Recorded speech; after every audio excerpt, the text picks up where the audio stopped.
नमस्कार, आप देख रहे हैं जगत क्रांति टीवी और मैं हूं आपके साथ ज्योतिका।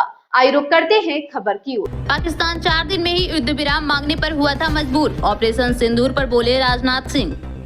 रक्षा मंत्री राजनाथ सिंह ने शुक्रवार को ऑपरेशन सिंदूर को भारत के सैन्य इतिहास का बेहद सफल और निर्णायक अभियान बताया। उन्होंने कहा कि भारतीय सेना की ताकत, रणनीति और तीनों सेनाओं के तालमेल ने पाकिस्तान को सिर्फ 4 दिनों के भीतर युद्ध विराम की अपील करने पर मजबूर कर दिया। नई दिल्ली में आयोजित एक कार्यक्रम में रक्षा मंत्री ने ऑपरेशन सिंदूर पर आधारित स्मारक प्रकाशन का विमोचन किया। इस दौरान सेना के बड़े अधिकारी भी मौजूद रहे।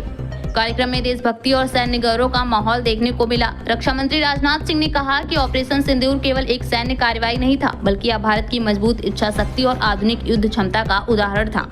उन्होंने कहा कि भारत ने पहले भी कई युद्ध और सैन्य अभियान देखे हैं, लेकिन यह अभियान कई मायनों में अलग और बेहद प्रभावशाली रहा। इस अभियान में भारतीय सेना ने तेज रणनीति, सटीक हमला और मजबूत समन्वय का प्रदर्शन किया।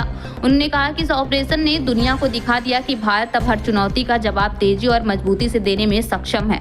राजनाथ सिंह ने कहा कि जारी किया गया स्मारक प्रकाशन केवल सैन्य घटनाओं का रिकॉर्ड नहीं है, इसमें उन सैनिकों की संघर्ष, भावनाएं और अनुभव भी शामिल है जिन्होंने कठिन हालात में देश की रक्षा की। उन्होंने कहा कि आधुनिक युद्ध सिर्फ हथियारों से नहीं जीते जाते, बल्कि नेतृत्व क्षमता, मानसिक मजबूती और सही समय पर सही फैसला लेने की ताकत सबसे ज्यादा अहम होती है।